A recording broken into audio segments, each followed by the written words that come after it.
I'm Ervin Laszlo, and I want to talk to you about the sacred mission of humanity. Why do I want to talk about this? Because I think it's the most important thing that we can talk about today. First of all, just to remark, I mean sacred. I don't mean religiously sacred. I mean sacred in the sense that we talk about it's a thought, it's an idea, it's a value that I hold sacred. I hold very important. That's what I mean by it. Very, very important. Not subject to negotiation. A sacred mission. We all know what a mission is. Something that we need to fulfill. A sacred mission is something very important that we need to fulfill. Why is that? And what is it? And what can we do about it? Let me say a few words about this. First of all, think, dear viewer, think of the planet as it comes to us through the Apollo pictures, a blue-green planet swimming in space. There are no boundaries on it. Everything is one system, one flowering system. It's all coming together. It's a seamless and flowering whole, a whole in the best sense of the word. This system is the harbor, is the home of humanity. Humanity does not behave anymore as though it would belong to this flowering whole system in space. It behaves as if it was something separate, something that is not subject to the constraints, but also not benefiting from the possibilities of this whole system, which is a one flowering whole. We are behaving as if this planet would be an infinite sink for our wastes, if it would be an infinite resource for everything that we want to use. We use it, we throw it away, we discard it, and we gradually explore and exploit and overexploit this beautiful, finely tuned flowering planet.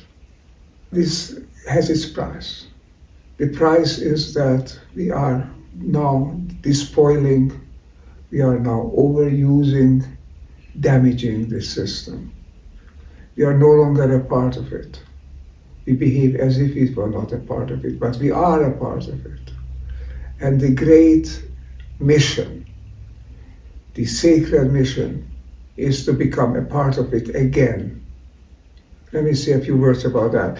Who can do this? Who can fulfill this mission? We talk about humanity's mission. Sure, individuals have to act, but the mission is that of humanity, because it calls for everybody's cooperation. It calls for a change, a foundational change in the way we behave, in the way we act on this earth, the way we relate to each other, above all, the way we relate to the world around us. We are divorced from the world. We are separate. But, as Einstein said, separateness is an illusion. In ecology, in the sciences of life and of evolution, there is no separateness. All things work together. And if they don't, then that particular system is damaged. And that system can become a cancer if it no longer adjusts itself, no longer comes into the harmony of the whole. The harmony of the whole is what we have to readjust to, what we have to recover, rebuild. It's a task for humanity. It's a sacred mission for humanity. What can we do about that? After all, humanity consists of people, and people have to change if humanity is to change. But don't forget, individual change is connected with the change in the whole. Every one part of this secret whole system is connected with every other part. And if one part begins to change, that change reverberates all through the system. Don't worry about not being able to change the system of the planet Earth. We can change it. We can change it already by the way we behave, the way we act to each other and to the rest of the world. This sacred whole system is our home. We have to keep it as a sacred whole. How do we do this? What is helping us to do this? Nothing less than the force of life. Life is not something passive. Life is something that emerges in the universe wherever physical conditions are suitable for it. It emerges in the edge of volcanoes, in the deep seas, even in deep space. Macromolecules, cells emerge, and primitive organisms emerge, and they combine and they form multicellular organisms, and life comes about wherever possible on this planet. We have every reason to believe that it will come about wherever possible on other planets as well, myriad planets capable of harboring life. Life is a force, and this force is not something outside of it. It's not something that pushes or pulls. It's something that is in us, that orients us. This is the GPS built into us, into our consciousness. The life force says that we are here to join together, to create larger systems which are integrated and together act and produce still larger systems. Altogether, this is an architecture of systems within systems and builds toward a wholeness. And our consciousness is there to develop, to flourish as this system builds up, to understand what is going on, to feel what is going on, to build life, to allow the development of consciousness is our mission. But we can't fulfill this mission unless we rejoin life on the planet. So the great mission that awaits us to become one again, one with each other, one with life on earth. Look into yourself. In you is this impetus, this fantastic attraction for wholeness, for interconnection, for moving together, which really is best described in that famous four-letter word, which is love. Love that we feel, love that people feel for each other, love that they feel for nature is the force that we rejoin humanity to the earth, to the system of life on earth. We have to recover that. We have to bring it up in ourselves. Now, we look for love in ourselves because it is us, it is in us. Mother love for a child, always, yes. The love for lovers for each other, it's there, of course.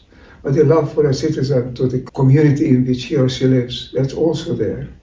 And the love that we begin now more and more feel for the planet, for humanity on this planet, that sensitive people are beginning to feel more and more.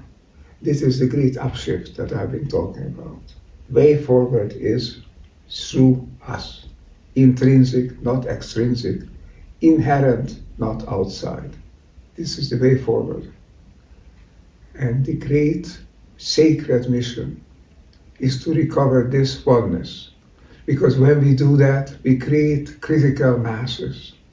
Many small critical masses that spread, and they create a larger critical mass which will shift thinking on earth. It's not enough to shift in such a way that you say, I recognize I should use less energy. Fine, important.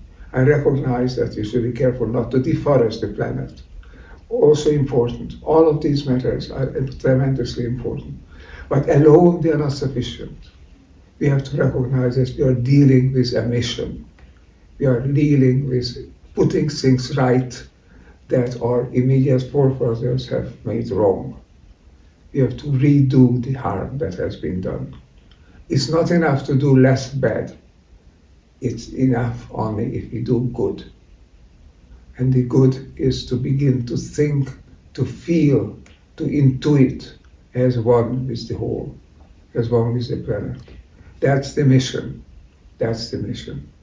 And individuals have an obligation and a duty toward helping humanity to fulfill this mission. We can help it by changing ourselves, by becoming the change, as Gandhi said, that we want to see in the world. The change we want to see is a master change, is a change of all things joining together and creating a system of life in which everything and everybody has its place. Together we will create a flowering planet, a planet in which we can live and thrive. It is possible, and is now we are moving in that direction, despite of the war, despite of the violence, despite of the degradation of the environment. There is a mission, and there's a tremendous wave surfacing, people joining together, asking, what can we do?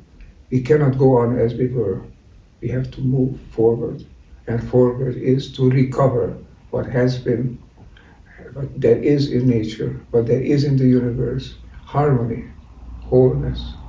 We can recover it, and that is our duty to help the planet to create a movement toward a mission that is sacred, because it's the most important mission that we can undertake, and it's a mission to create life on earth as a place where we can all live, where we can all flower, and we can all become what we are meant to become, a sphere of wholeness, oneness, and evolution on this corner of the universe. It's a privilege to be here.